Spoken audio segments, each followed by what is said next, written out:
Hello, I'm Garrett Slattengren, and this is my presentation on the paper Mimic Play. So Mimic Play has to do with the use of machine learning with the use of robotic arms.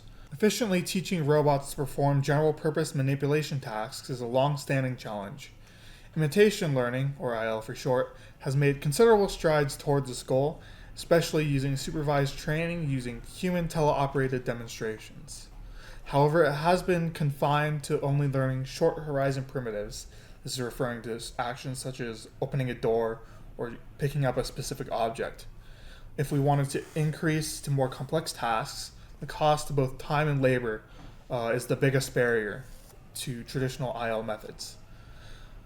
Instead of only providing data of an arm going to and from a goal, for example, we can instead use play data, which involves human teleoperated robots interacting with their surroundings, moving around without a specific goal in mind. And this is meant to learn how an arm can traverse an environment. This technique, however, takes large amounts of data, requiring hours worth of play data just to learn one specific environment. Mimic Play attempts to remedy this by instead using human play data, recording a human arm moving around a space, and then converting that into movements a robotic arm can take. Recording human movements data is much more efficient than human teleoperated data, meaning less time is needed in order to collect this data. For a literature review, traditional IL algorithms such as DMP and PRMP have high learning sample efficiency. However, they have trouble handling high-dimensional observations. Additionally, R3M and MVP are similar to Mimic, except they use an internet-scale human video dataset called Ego4D in order to pre-train its visual representations, and then they do subsequent imitation learning. However, due to the diversity of the data source, as well as large gaps within that domain, transferring this pre-trained representation to a specific manipulating task is difficult, which may lead to more time investment.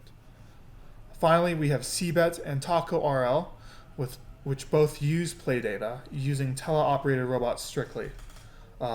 Unfortunately, they require a lot of data, as we said before. It requires 4.5 hours of play data for CBET and 6 hours for TacoRL, respectively. Finally, we can get into the technical details of this. First, we want to record human play data using 2 cameras. That way we have a 3D representation of the hand movement. And we're going to record around 10 minutes of data, so a significant decrease from some of the previous algorithms. Then, for training stage 1, we want to train our latent planner P, as you can see up here.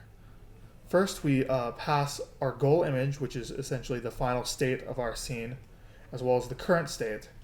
We pass that through an observational encoder, which is a network of CNNs, and we process these inputs into low-dimensional feature vectors, and then further process them using an MLP encoder network until we get our latent plan vector, which is PT, as you can see up here.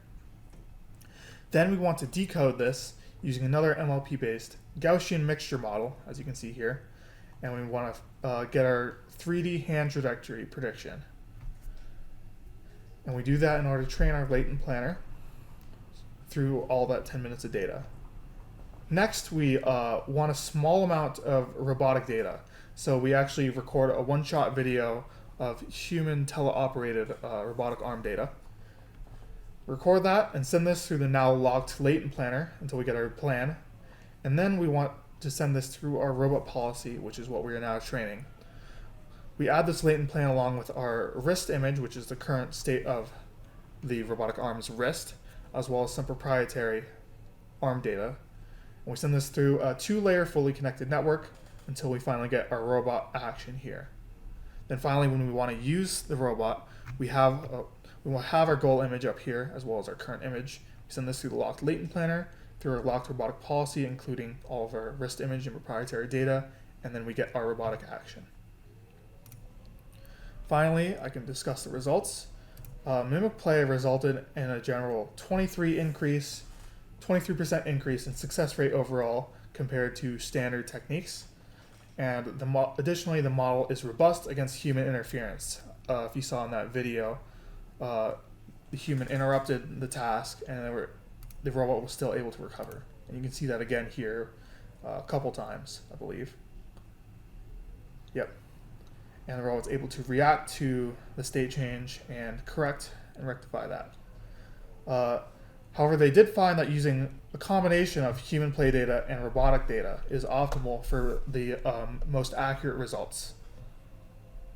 Unfortunately, a big limitation of this current algorithm is that it's only limited to tabletop settings such as these.